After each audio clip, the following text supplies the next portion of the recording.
60, 70, 80 రూపాయలు కానుకొచ్చిందంటే చాలా ఎక్కువ. చెప్పాము ఒక 60, 70 రూపాయలు, పలాని సంస్థ ఒక 1300 ఇస్తుంది. మరి ఎట్లా బతుకుతారు మీరు అన్నారు. ఎట్లో బ్రతుకుతాంలే, దేవుడు బ్రతికిస్తాడన్నా. నేను మీకు ఒక మాట చెప్తా. మీకు పులివెందులో అందరూ చాలామంది తెలుసు కదా. చాలామంది తెలుసు. మిమ్మల్ని ఎవ్వరూ పిలవాల్సి, ఆయన చెప్పిన నాకు సలహా, మిమ్మల్ని ఎవ్వరూ పిలవాల్సిన అవసరం లే. మీరే బైబిల్ సంఖ్యలో పెట్టుకొని, బ్యాగ్ వేసుకుంటావా? వేసుకో. బైబిల్ సంఖ్యలో పెట్టుకొని వాళ్ళ ఇంటికి వెళ్ళు. ఏమా బాగున్నావా అని అడుగు. ఎవరన్నా నీళ్ళు అడుగు. అడిగిన తర్వాత ప్రార్థన చేస్తా అని అడుగు. చెయ్యి అంటారు. చేసిన తర్వాత రొంచేపు ఆయన నిజమండి ఆయన చెప్పింది, రొంచేపు నిలబడితే అంతో ఇంతో కానుకిస్తారు, ఇల్లు గడుస్తుంది అన్నాడు. ఇది మీకు వినడానికి ఎట్లుందో కానీ తలకాయని కత్తితో అట్లా నరికినట్టు అనిపించింది నాకు ఆ రోజు. ఏం సార్ అలా మాట్లాడుతున్నారు? మీ ఇంటికి మీరు పిలిస్తే వచ్చానా ప్రార్థనకు? నేనంతకు నేను బైబిల్ పట్టుకొని వచ్చి కొన్ని తగ్గించుకోవాలి ఆయన చెప్పడం. తగ్గించుకోవాలి బ్రదర్. ఎట్లా పోషించుకుంటావు? సరే నీ భార్య ఏమడగదు, పిల్లలు ఏమన్నా అడిగారు, ఏదైనా 10 రూపాయలు కొనుక్కుంటాను, ఎట్లా ఇస్తావు నువ్వు? ఈ పని చేయి, ఇల్లు గడుస్తుంది. ఎంత అవమానభరితమో చూడండి. నేను అన్నాను, అలాగే నేను చేయనులేండి అని అన్నాను. చాలా ఇబ్బంది పడతావు, కష్టాలు పడతావు, ఏవేవో అన్నాడు. ఇల్లుందా? లేదన్నాను. మరి ఎట్లా గడుస్తుంది? బాడిగ ఎట్లా కట్టుకుంటావు? మోకాలుంగి ప్రార్థన చేసుకుంటాను. ప్రార్థన చేస్తావులే, ఏం రేకులు తెలిసి మూటేస్తాడా దేవుడు? వేయకుంటేమనిలే అన్న. సరే వచ్చేసాం. ఆ విషయాన్ని ఇంకా రాత్రి అయిపోయింది. భోంచేయమన్నాడు, అన్నం దిగల. మొత్తం పైన ఇంటికి వచ్చేసాను, చెప్పల. ఉదయాన్నే వచ్చి ప్రార్థన చేశాను మందిరంలో. ప్రభువా, నేనేమన్నా అడుక్కునేవన్నా? ఇంటింటికి వెళ్ళి వాళ్ళు పిలవకోకుండా ప్రార్థన చేసి వాళ్ళు పోవనేంత వరకు ఉండి ఇలాంటి మాటలు అని అన్నప్పుడు దేవుడు నన్ను చాలా ఆధ్యాత్మికంగా ధైర్యపరిచాడు. ఆ రోజు ఇంకా విచిత్రం ఏంటంటే, మా ఇంట్లో ఆ రోజు తినడానికి రైస్ లేవు. బాటలతో నీళ్ళు తీసుకొని వచ్చి చర్చిలో ప్రార్థన కూర్చున్నాను. అప్పటికి నేను ఎక్కడో పల్లెలో ప్రాంతానికి సువార్తకు వెళ్ళింటే వాళ్ళకు ఆ రోజు దేవుడు చెప్పాడని చెప్పేసి ఆయన ఆటోలో సగం బియ్యం మూట తెచ్చి ఇంట్లో ఇచ్చి, కూరగాయలు ఇచ్చి, 100 రూపాయల కానుక కూడా ఇచ్చి ఇంట్లో వెళ్ళిపోయాడు ఆయన. నేనేమో ఇక్కడ ప్రార్థన చేసుకుంటున్నాను. నేను ఎవరిళ్ళకన్నా వెళ్ళాలన్నా ప్రభు ఆడుకోనికి. ఎంత అవమానంగా మాట్లాడతారు ప్రభు అని సేవకులను అని. ఇంటికి వెళ్తే వేడివేడిగా అన్నం ఉంది. ఎక్కడిది మనకు ఎవరిచ్చారు? ఇంకా విషయం తెలుసా, ఇక్కడ మేము ఆ ఇంట్లో ఉన్నాం. అప్పుడు మా పాతింట్లో మా వాళ్ళంతా ఇక్కడే ఉన్నారు, అన్నదమ్ములు, అక్క చెల్లెలు. ఎవరిని అడిగినా ఇస్తారు. కానీ మేము ఎప్పుడు ఎవరిని అడగల ఇప్పటి వరకు. అది ఏది కావచ్చు, ఎనీథింగ్, ఏది అడగల, ఎవరికి రుణం కాలేం. అలాగ పోషించబడ్డాం, సేవ చేస్తూ ఉన్నాం, పల్లెలు పట్టణాలు తిరుగుతూ ఉన్నాం, చాలా దీవెనకరంగా ముందుకు వెళ్తూ ఉన్నాం. 2015వ సంవత్సరం వెల్పులో కొంత పొలం ఉంటే అమ్మేసిన తర్వాత మంచి కొంత డబ్బులు తీసుకున్నాం. అప్పటికే నేను చారిటీలో పనిచేస్తూ ఉన్నాను. ఒక 7,000 జీతం ఇచ్చేవారు. ఒక చిన్న మంచి ఇల్లు కలిగి ఉంటే బాగుంటుందని 2015లో ఇప్పుడున్న ఇల్లు కట్టుకున్నాం. అప్పుడు ఏనైతే ఇంటింటికి వెళ్ళి మిరపకాయకి టమోటాలకు అడుక్కో అన్నాడు, ఆయన కూడా వచ్చాడు ఓపెనింగ్.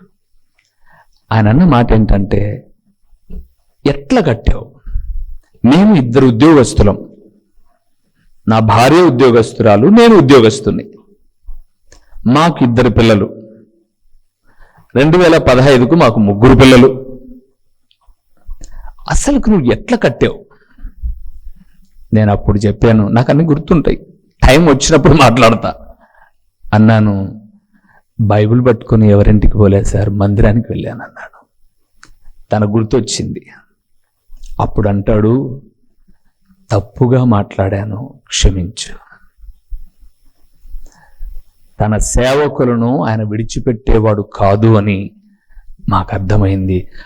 మాకు ఇండ్లు కావాలని ప్రార్థన చేయండి. మాకేం కావాలి? మాకు సొంత ఇల్లు ఉండాలని ప్రార్థన చేయండి. నేను కట్టుకున్న 7 సంవత్సరాలకు కట్టుకున్న ఒక ఇల్లు లోన్లు పెట్టి కట్టుకున్నారు. ఇంత వృత్తాంతం ఎందుకు చెప్పానంటే, దేవుని ఎదుట ఎవరైనా నిన్ను అవమానపరిస్తే, అవమానపరిచిన చోట నీ తలను అలాగ పైకి లేపి ఎవరైతే అవమానపరిచారో వారి తలలు నీ దగ్గర ఉంచుతాడు. శిష్యులు అన్నారు, దేవుని మాట చెప్పకుండా మేము ఉండలేం, అది మా ప్రాణం పోయినా సరే, ఎన్ని అవమానాలైనా పడతాం మేము అని అన్నారు. వారు అవమానాలు పడలేదు, కానీ ఆశీర్వాదకరంగా ముందుకు వెళ్ళారు. కొన్నిసార్లు అవమానాలు ఎదురైనప్పుడు సహించుట అనేది దేవుని బిడ్డలమైన మనము పాత్రులుగా ఉండుట. అందుకే అన్నాడు, దేవుని నామము కొరకు అవమానం పొందుటకు పాత్రుడు. రెండో దేవుడి పాత్రులు చూద్దాము. లూకా రాసిన సువార్త 10వ అధ్యాయం 7వ వచనం. వారు మీకిచ్చు పదార్థములను తినుచు త్రాగుచు ఆ ఇంటిలోనే నుండుడి పనివాడు తన జీతమునకు పాత్రుడు. కంటిన్యూషన్. ఇంటింటికి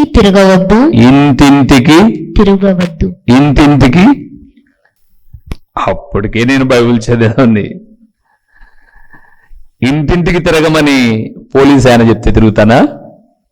యేసుప్రభు ఏమంటాడు? తిరగద్దరా బాబు, నువ్వు పని చేసావు, నీ పనికి జీతం ఎవరిస్తారు? నేను. ప్రార్థన చేయడం పనే, సువార్త చెప్పడం పనే. ప్రార్థన అంటే మన కోసం చేసుకోవడం కాదు, మళ్ళీ అది కూడా చెప్తాను.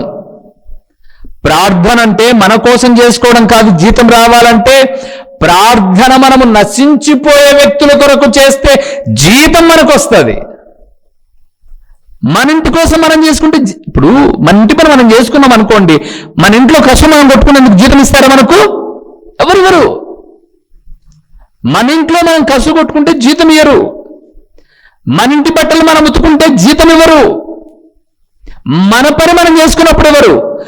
మనము దేవుని పని అంటే, దేవా నశించిపోతున్నారయ్యా. అదే కదా తిమోతి 1వ పత్రిక 2వ అధ్యాయం 1వ వచనం చూస్తున్నప్పుడు, మనుషులందరి కొరకు, రాజుల కొరకు, అధికారుల కొరకు ప్రార్థనలు, విజ్ఞాపనలు, యాచనలు చేయమన్నాడు. అంటే ఇప్పుడు మనం ఇతరుల కొరకు ప్రార్థన చేశామనుకోండి, జీతం ఎవరిస్తారు? దేవుడు. స్వార్థ ప్రకటించామనుకోండి, జీతం ఎవరిస్తారు? దేవుడు.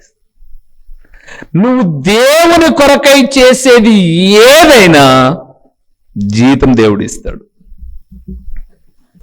అందుకే పనివారు జీతమునకు పాత్రుడు. పొద్దుటూరులో మన దగ్గరకు ఒక సహోదరులు వస్తారు. జిరాక్స్ మిషన్ ఆయనది. జిరాక్స్ మిషన్ నడుపుకుంటాడు. భార్య భర్త ఇద్దరు, వాళ్ళ అమ్మ ఉంటారు వాళ్ళ ఇంట్లో. నేను ఒక సందర్భంలో ఎవరికైనా మనము సేవకులకి ఏదన్నా ఇద్దామా అన్నప్పుడు ఆయన అన్నాడు, అన్నా నేను ఒక 1000 రూపాయలు మీకు ఇస్తాను, మీరైనా వాడుకోండి, ఎవరికైనా ఇవ్వండి, అది మీ ఇష్టం అన్నాడు. మన దగ్గరకు వస్తున్నారు కదా ప్రార్థనకు, నేను వాడుకోవడం ఎందుకు లేని అది వేరే వాళ్ళకు ఇచ్చేస్తూ ఉన్నాను. ఆయన ఇచ్చిన ఆ నెలలోనే ఆయన మిషన్ కొత్తది కొన్నాడు, ఒక 38,000 పెట్టి. రిపేర్ వచ్చింది, అది మిషన్ వర్క్ చేయట్లా. వారంటీ ఉంది కాబట్టి విజయవాడకు ఫోన్ చేశాడు, అయ్యా ఇట్లా మిషన్ రిపేర్ వచ్చిందండి, ఏమైందో తెలియదు, స్టార్ట్ అవ్వాలా, ప్లస్ పేపర్ పెడుతుంటే ప్రింట్ అవుట్ రావట్లేదు, మరి ఏంటి అని అంటే, ఒక వారం ఉంచండి మీరు, మేము కొన్ని ప్రోగ్రాంలలో ఉన్నాం, ఒక వారం లోపల మీ దగ్గరకు వచ్చి మేము రిపేర్ చేస్తామన్నారు. ఇది మనకు 1000 రూపాయలు ఇచ్చిన ముందు రోజు జరిగింది. 1000 రూపాయలు ఇచ్చిన ముందు రోజు జరిగింది. సరే ఆయన అట్లా పెట్టేశాడు, ఆ మిషన్ను పక్కన పెట్టేశాడు. నాకు ఫోన్పేలో ముందు వారంలో వచ్చాడు. ఆదివారం వచ్చిన తర్వాత అన్న మిషన్ పని చేయలే అన్న, వాడేమో రాలా, చాలా ఇబ్బందికరంగా ఉంది, అందరూ స్కూల్ పిల్లలు ఆ రూట్లో వెళ్ళేవాళ్ళు, జిరాక్స్ దానికి దీనికి వస్తూ ఉన్నారు, ఏం అర్థం కాలే, ఏం చేయమంటారు అన్నాడు. ఎందుకు వచ్చింది రిపేర్ కొత్తది అని అన్నాను. ఏమో తెలియదన్నా వచ్చింది అని అన్నాడు. ఏముండదు, టూకీగా అన్నా నేను, ఏముండదు, నువ్వు ఏదైనా కరెక్ట్గా చూసిండవు, ఆన్ చేసుకోవు, పని చేస్తుంది అని చెప్పి నేను వచ్చేసాను. మీరు నమ్మండి, ఇప్పటికి 6 నెలల నుంచి ఎవడు రిపేర్ చేయలే, ఎవడు రాలే, అది కంటిన్యూ వర్క్ అవుతోంది. ఎవరు రాలా. నిన్న వాళ్ళ భార్య అంటుంది, అన్నా దేవునికి మేము ఒక్కసారి ఇచ్చామన్న 1000 రూపాయలు, 6 నెలల్లో ఎన్ని వేలు సంపాదించామన్నా, మేము ఎంత సంపాదించామో దేవునికి ఇచ్చిన తర్వాత దేవుడు రుణం పెట్టుకోవడం నిజం ప్రియులారా. అందరి కళ్ళల్లో మేము ఎట్లా కనపడుతుంటామంటే, ఎవరినన్నా అన్నామనుకో మంచిది వేసుకోవచ్చు కదూ అన్నామనుకో, నీకు డబ్బులు వస్తాంటే కన్ను కనప మామూలుగా అనుకునేది, నీకు వాళ్ళు వీళ్ళు కానుకిస్తా అంటే దిక్కు తెలియలే, నీకు మాకు ఎంత కష్టం తెలుసా అంటారు. వాళ్ళు వీళ్ళు ఎవరు ఇచ్చారు, ఎవరు ఇమ్మని, నీ చేతికి ఎవరైనా ఇచ్చారా ఇమ్మని? ఇప్పుడే కదా చెప్పాను, ఎవరైనా ఇస్తే చేయబడతానే తప్ప ఇంటింటికి తిరిగి నేనేమైనా కూరగాయల వ్యాపారం చేస్తానా, లేకపోతే అప్పుడప్పుడు బండి తిరుగుతుంటది, శనక్కాయ ఇతనా, శనక్కాయ మరి ఎక్కడ పోనే. నేను గుర్తుపెట్టుకోండి, నేను దేవుని పని చేస్తే, నేను ఇప్పుడు ఏ సంస్థలో లేను, ఏ దేశం నుంచి ఎవరు నాకు 1 రూపాయి ఇచ్చేవారు లేరు. దేవుడు తన పిల్లల్ని ఎవరిని ప్రేరేపిస్తాడో తెలియదు, కానీ నేను చేసిన పనికి ఆయనకు పాత్రుడిగా నచ్చాను కాబట్టి జీతం ఎవరిస్తారు? ప్రభు. మీరు కూడా ఏదో ఒక పని చేస్తుంటారు, దేవుని పని. ఒకప్పుడు మేము మందిరాన్ని, నేను లేదా నా భార్య, మేము ఊడిసేవాళ్ళం. వేరే వాళ్ళు కట్టినప్పుడు, తర్వాత మేము కట్టుకున్నప్పుడు ఊడ్చి, అప్పుడు ఇంత మ్యాట్లే చేపలు అన్నమాట, ఈడొకటి ఆడొకటి 5 వరుసాల, ఈ పక్క 5 వరిచి ఈ పక్క 5, మళ్ళా ఆరాధన అయిపోయిన తర్వాత అన్నీ ఎత్తుకోవాలా, ఇలాంటి పరిస్థితి. కానీ ఇప్పుడు శనివారం అయ్యేసరికి ఆడబిడ్డలు వస్తారు, మేము ఈ పక్కకే రాము, అసలు శుభ్రంగా మందిరాన్ని శుభ్రపరిచేసి నీట్గా వెళ్ళిపోతారు. ఏం లాభం? ఇక్కడ చెత్త లేదు అంటే నీ ఇంట్లో సమస్య ఉండదు, అంతే. ఇంకా దేవుడు తన పని చేయించుకొని ఎవరిని వృధాగా పంపడు. ఆయన పనివాడు చెప్పండి, జీతమునకు పాత్రుడు. అందుకే దేవునికి మనం ఎవరం పాత్రులం అంటే, దేవుని ఎక్కువగా ప్రేమించినప్పుడు, ఏ ఇంటికన్నా వెళ్ళి సమాధానమని చెప్పినప్పుడు, ఆత్మీయతలో వెనుకకు వెళ్ళనప్పుడు, దేవుని నామము కొరకు అవమానాన్ని పొందినప్పుడు, దేవుని పని చేసినప్పుడు, దేవుని ఎదుట మనము పాత్రులం. అంతేనా? ఇంకో మాట చెప్పమంటారు? అక్కడ లూకా రాసిన సువార్త 10వ అధ్యాయము 6-7 వచనాలు, 2 చదుదాం. 6-7 చదుదాం. సమాధాన పాత్రుడు అక్కడ నుండి ఎడల మీ సమాధానము ఆయన మీదికి వచ్చును, అతని మీద నిలుచును, లేని ఎడల అది మీకు తిరిగి వచ్చును. వారు మీకిచ్చు పదార్థములను తినుచు త్రాగుచు ఆ ఇంటిలోనే ఉండుడి. చాలు.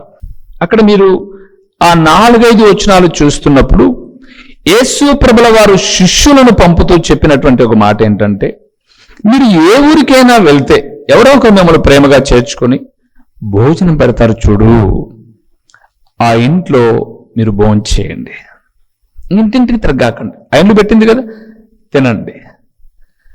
ఆ ఇంటికి రావాల్సిన దీవెన నేను ఇస్తాను అన్నాడు. ఎవరు పాత్రులు అంటే, సేవకులను ఆతిథ్యమిచ్చే మనస్సు కలిగిన వారు. సేవకులకు ఏమి ఇవ్వాలి? ఆతిథ్యం ఇవ్వాలి. ఏమో ఇక్కడున్నో మిమ్మల్ని ఒక మాట అడుగుతాను, సంవత్సరానికి ఎన్ని మార్లు సేవకుడు మీ ఇంట్లో వచ్చి చెయ్యొద్దినాడు? మేము చేచ్చా నచ్చదులేబ్బా, భలే మాట్లాడతారబ్బా, మేము చేసి అసలు నీకు పెట్టే బుద్ధే లేదు, మళ్ళా మేం చేసా నచ్చదు, ఏం దెబ్బ అయిందా నచ్చనికి? దేవుని ప్రియబిడ్డలమైనటువంటి మనము దేవుని ఎదుట పాత్రులం కావాలంటే ఏదో ఒక టైంలో, మీరు నమ్ముతారా, ఈ పులివెందుల ప్రాంతానికి చుట్టుపక్కల అనేక చోట్లకు నేను మీటింగ్స్కి వెళ్ళినప్పుడు భలే వాగ్దానాలు చేసి వస్తా. పులివెందల్లో మీకు ఒక ఇల్లు ఉందని మర్చిపోమా, నేను వండితే కదా, మీకు ఒక ఇల్లు ఉందని మర్చిపో. పాస్టర్ గారికి చెప్తే బాగానే ఉంటది కదా, బడాయి సంఘస్థులు అందరికి చెప్పేస్తా, ఏం భయపడమాకండి, మీ పాస్టర్ మాకు భోజనం పెట్టాడు కాబట్టి నేను పాస్టర్గా ఎప్పుడైనా మీరు మా ఊరికి వస్తే మా ఇల్లుంది, సంఘం ఉంది, మర్చిపోమాకండి అని చెప్పేసి వస్తా. వాళ్ళు ఏదన్నా లయోలా కాలేజీకి వచ్చినా, జేఎన్టీ కాలేజీకి వచ్చినా 15 మంది జీపేసుకొని వచ్చారు, ఒకటి కాదు 2. వాళ్ళు కూడా ప్రీ ప్లాన్గా వస్తారనమాట. బయలుదేరేమన్ను ధర్మవరంలో 2 గంటలకల్లా వస్తామన్నా అంటారు. మరి భోజనం చేయమంటారా? భోజనం వద్దులేనా, సింపుల్గా టిఫిన్ చేయండి, లేదా మేము ఎక్కడో తింటాంలేనా, కాఫీ తాగి వెళ్తామన్నా. మీరు గమనించండి, మన ఇంటికి వచ్చినటువంటి అతిథికి, ఆత్మీయునికి ఆతిథ్యం ఇచ్చాం చూడు, బైబిల్ గ్రంథం సెలవిస్తుంది, నా పేరిట గిన్నెడు చల్లీళ్ళు ఇస్తే వాటి ఫలము పోదు. అందుకేనండి ఎక్కడికి వెళ్ళినా మమ్మల్ని గుండెల్లో పెట్టుకుంటారు విశ్వాసులు, గుండెల్లో పెట్టుకుంటారు. ఎంతగా ప్రేమిస్తారు అని అంటే మేం చెప్పాం వాళ్ళకు, నాకు చాలా మొమాటం, మీ ఇంటికి వస్తున్నా భోజనానికి ఇవన్నీ ఏం చెప్పను. నేనేదో పరిచర్యకు పిలిస్తే ఆ పరిచర్యకు మాత్రమే వెళ్ళింటా. కానీ ఆ బిడ్డల ప్రేమలు ఎంతవి అనంటే రెగ్యులర్గా ఏం రారు మా దగ్గరికి, ఎప్పుడో ఒకసారి కదా, 2 నెలలు 3 నెలలు ఎవరో ఒకరు సేవకులు పులివెందులకు వచ్చిన, అన్న ఎమ్మెల్యే ఆఫీస్ దగ్గరకు వచ్చాము ఒక పని మీద, రా సోదరుడా భోంచేసి వెళ్ళు. సరే అన్న, ఇద్దరం ఉన్నామన్న, పర్లేదులేరా అన్న, కొద్దిసేపు రెస్ట్ తీసుకుని రా పైన చూడు. ఇలాగ నేను చెప్పినప్పుడు దేవుడు చేస్తున్నటువంటి గొప్ప కార్యం ఏంటంటే, ఈ రోజు వరకు దేవుని సేవలో ఒకప్పుడు ఎన్నో ఆకలి దప్పులు ఉన్నాయి, ఎన్నో ఇబ్బందులు ఉన్నాయి. ఈరోజు సర్వ సమృద్ధిలో ఉండడానికి కారణం ఏంటంటే, నేను ఒక్క పూట భోజనం పెట్టింటానేమో, లేదా 2 పూటలు భోజనం పెట్టింటానేమో, కానీ దేవుడు నెలల తరబడి పోషిస్తాడు.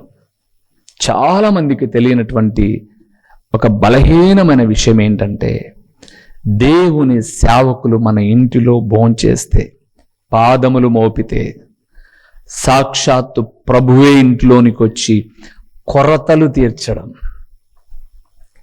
ఏలియా ఇంటిలోకి వెళ్ళాడు, ఏమి తక్కువైంది? ఎలీషా ఇంటి దగ్గరకు వచ్చింది ఒక ఆమె అప్పులని, ఏమి తక్కువైంది? షునేమీరాలు తన ఇంటికి చేర్చుకుంది, ఏమి తక్కువైంది?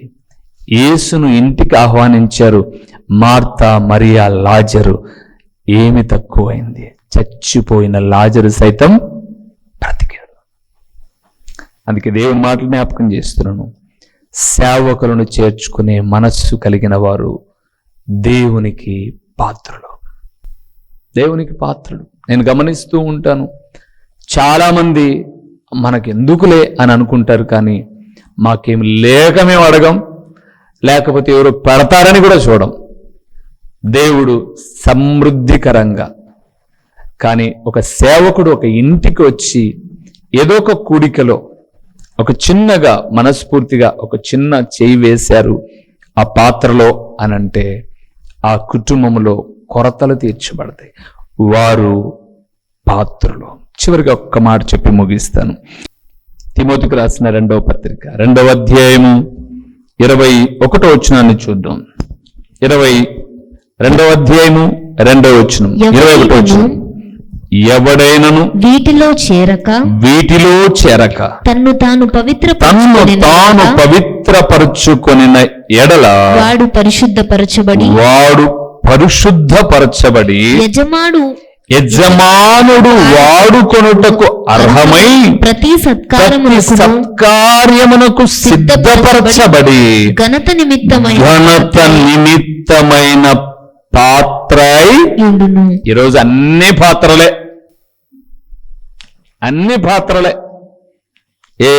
ఎత్తుకచ్చుకునేవో కెతకచ్చుకునే అన్ని ఇంతకు అన్ని దించి కడిగినారా? సరేలేదు, ఈ పాత్రకు వద్దాం. మళ్ళీ ఏంటి అంటే తనను తాను పవిత్రపరుచుకుంటే దేవుని ఎదుట పాత్రులు. తమ్మును తాము ఎప్పుడు ఏం చేయాలి? పవిత్రపరుచుకోవాలి. మన వాళ్ళు క్రిస్మస్కు దించి క్రిస్మస్ దాకా దించరుగా. ఎలకల కూర్చొని నిండు పని ఏమన్నా నిండు దాని మీద మేం తగలం.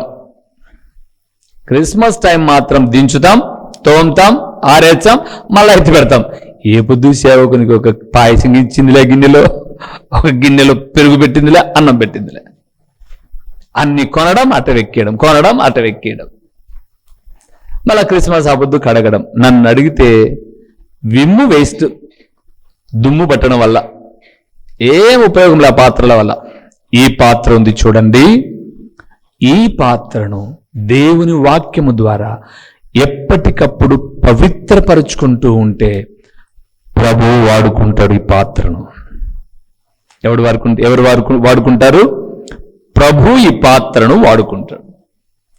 ప్రభు వాడుకోవాలంటే అర్హమైన శుభ్రమైన పాత్రగా ఉండాలి. శుభ్రమైన పాత్రగా. ప్రియులారా, మనకు భార్య అయినా భర్త అయినా పిల్లలనైనా ఇచ్చింది దేవుడు, మర్చిపోమాకండి. మనంతకు మనకు భార్య, మనంతకు మనకు భర్త, మనంతకు మనకు పిల్లలు కలిగారనుకోవడం అవివేకం. దేవుడిచ్చాడు మనకు. అందుకే దేవుణ్ణి ప్రేమించాలి. మన పిల్లలకు బాగలేకపోతే దేవుణ్ణి అడుగుతాం మనం. ప్రభువా, నా బిడ్డలకు బాగలేదు, నా భర్తకు బాగలేదు, నా భార్యకు బాగలేదు. అది దేవుని ప్రేమిస్తే, దేవా నేను నిన్ను ప్రేమిస్తున్న వాణ్ణి, నీ బిడ్డను ఒకసారి చూడు అని హ్యాండిల్ చేస్తాడు. రెండోది, ఏ ఇంటికైనా మనం వెళ్తే ఆ ఇంట్లో చిచ్చు పెట్టి అగ్గిపులు గీకి అన్ని ఒకసాటేసి రగులుకో అని అనుకోకుండా, ఆ ఇంట్లో ఏదైనా సమస్య ఉంటే తొలగిపోతాయిలేండి, ఎప్పుడూ ఉండవు, మంచిగా ఉండండి, సమాధానంగా ఉండండి అని చెప్పి రావడం నేర్చుకోవాలి. మూడవది, ఒక్కసారి దేవుని నమ్ముకున్న తర్వాత అలిగి అణిగి సనిగి నోరుంది కదా అని మాట్లాడి వెనక్కి వెళ్ళిపోకూడదు. ఆత్మీయతలో ఇంకా ముందుకే వెళ్ళాలి, ఇంకా ముందుకే వెళ్ళాలి. నిజంగా చెప్తున్నాను, దేవుని మహాకృప మా ఇంటికి వచ్చి, ఈ పులివెందుల వాసులు కావచ్చు, బయటలు కావచ్చు, అది ఆహారం తినే సమయమో లేదా మామూలుగా ఉన్న సమయం అయితే ఎప్పుడూ ఊరికే వెళ్ళాలి. బలవంతము చేశాను, ఏదో ఒకటి తీసుకోండి. ఆతిథ్యమిచ్చే మనసుంది కాబట్టి దేవుడు మా అక్కర్లన్నీ తీరుస్తూ ఉన్నాడు. ఎప్పుడూ తక్కువ చేయాలా. ఎక్కడికి వెళ్ళినా సేవకులు చెప్తారు, ఆ సేవకురాలు చాలా తగ్గింపండి. వాక్య ప్రకటన చేస్తున్నా వెళితే మేము అన్నం పెట్టి మా గిన్నెలు ఎత్తి మమ్మల్ని గౌరవంగా పంపిస్తుంది. సో అట్లా ఉండాలి అని అనిపించుకుందే కానీ ఆ ఇంటికి వెళ్తే ఆమె గర్విష్టి, భర్త హాల్లో ఉంటే ఆమె బెడ్రూమ్లో కూర్చోంటది, వీడియో నీళ్ళు మోయాలా, చెప్పండి వీడియో గ్లాసులు తీయాలా, చెయ్యింది ఒక బతు అని ఎవరు అన్నారు. కారణం ఏంటంటే ఇష్టపడి పరిచర్య చేస్తాం, దేవుడు ఇష్టపడి దీవెనలు ఇస్తాడు. మరలా రమ్మని కోరుకుంటాం. మేము చాలా మంది అన్నా మాకే కొంచెం మొహమాటంగా ఉంటుంది మీ దగ్గర రావడానికి అనిపించుకున్నామే తప్ప ఎప్పుడు కూడా ఎప్పుడు వెళ్ళిపోతారా అని ఎప్పుడు అనిపించుకున్నా, అప్పుడే వెళ్ళిపోతున్నారా అనిపించుకున్నట్లు సేవకులకు ఆతిథ్యం ఇచ్చాం, ఇస్తూ ఉంటాం. నేను మరలా పిల్లలకు కూడా అదే చెప్తాను. వారి బైబిల్ గ్రంథం మీకు చెప్పే మాట, ఎలీయా చేతుల మీద ఎలీషా నీళ్లు పోసాడు, రెండంతల ఆశీర్వాదం పొందుకున్నాడు. నేను అందుకే ఇప్పుడు అయితే కొద్దిసేపు అలా కూర్చొని పిల్లలతో చేపిస్తాను. ఆ ప్లేట్ తీసుకోండి, ఆ గ్లాస్ తీయండి, లోపలికి వెళ్ళొద్దు, వాళ్ళు వెళ్ళేంత వరకు ఇక్కడే ఉండండి, వాళ్ళు వెళ్ళేంత వరకు ఉండండి, వాళ్ళకి అందుబాటులో ఉండండి. వాష్రూమ్కి వెళ్తే టవల్ తీసుకెళ్ళండి, లేదా ఇంకొక పని అయితే చేయండి. పరిచర్య నేర్పిస్తాను. దేవుడు కొరతలు తీరుస్తూ ఉన్నాడు. చివరిగా మనం పవిత్రంగా ఉంటే ప్రభువు అర్హమైన పాత్రగా తన యొక్క సేవ కొరకే మనల్ని వాడుకుంటాడు. తలలోంచుదామా, కళ్ళు మూసి, నాయనా ఇట్టి పాత్రగా, యోగ్యత కలిగిన పాత్రగా, అర్హత కలిగిన పాత్రగా నన్ను, నా బిడ్డలను, నా కుటుంబాన్ని వాడుకో నాయనా, వాడుకో. నా ఇంట్లో ఉన్న పాత్రలు కొన్నే నేను వాడుకుంటున్నాను సంవత్సరం అంతా, మిగతావి ప్రక్కన పెట్టేస్తూ ఉన్నాను. కానీ నా ఇంటిల్లి పాది నీ కొరకై వాడబడే పాత్రలముగా, అది నేను, నా భర్త, నా పిల్లలు, నా కుటుంబం ఉండునట్లు నీ కృపలో జ్ఞాపకం చేసుకొని అడుగుదాం. ప్రభువు మర్చిపోడు, చేసిన పనికి జీతం ఇస్తాడు. ప్రార్థన చేద్దాం. సకల ఆశీర్వచనములకు కారణాభూతుడైన మా ప్రియమైన పరలోకపు తండ్రి, మీ ఘనమైన నామమునకు స్తోత్రములు నాయనా. ఎలాంటి పాత్రులముగా మేముంటే మీరు మమ్మల్ని ఆశీర్వదిస్తారో, మమ్మల్ని ప్రేమిస్తారో, మీ లేఖనాలలో నుంచి కొన్ని మాటలు చూస్తూ ఉన్నప్పుడు నేను ఏవి అబద్ధాలు మేము మాట్లాడుకోవడం లేదు, కానీ వాస్తవమైన సంగతులు మాట్లాడుకుంటూ ఉన్నాం. నిజముగా తండ్రి, నిన్ను మేము ప్రేమిస్తే మా కుటుంబాలను మీరు ప్రేమించి, మా పిల్లలను, భార్య, భర్త, మా స్థితిగతులు మెరుగవుతాయి, దీవెనలు సమృద్ధి కలుగుతాయి. అది తెలియక మేము మా పిల్లలను ఎక్కువ ప్రేమించి మిమ్మల్ని తక్కువ చేస్తూ ఉన్నాం. తత్ఫలితంగా ఒకరోజు మా పిల్లలు తిరగబడినప్పుడు, అవిధేయులైనప్పుడు, అసహ్యులైనప్పుడు, దేవా మేలు చేయని మీ దగ్గరికి వస్తున్నాం, అది ఉపయోగకరమైంది కాదు అని ఈరోజు మీరు మాట్లాడుతున్న మాటల ద్వారా మాకు అర్థమైంది. కావున నీ బిడ్డలమైన మేము తండ్రి, మా జీవిత కాలం అంతా మాత్రము కాక మా పిల్లల పిల్లలు తరతరాలు నీకు ఉపయోగకరమైనటువంటి పాత్రలుగా వాడబడినట్లు సహాయము చేయండి తండ్రి. ప్రకటించిన ఈ పరలోకపు సంగతులు వ్యర్థముగా పోకుండా సారవంతమైన నేలను పడిన విత్తనము వలె 30దంతలుగా, 60దంతలుగా, 100అంతలుగా ఫలింపచేసి మీ ఘననామానికి మహిమ, ఘనత, ప్రభావాలు మీరు కలుగు చేసుకొనుమని ఎంతైనా నమ్మదగిన దేవుడు అని మీకు స్తుతులు చెల్లిస్తూ యేసు నామములో అడిగి పొంది ఉన్నాము తండ్రి. ఆమేన్.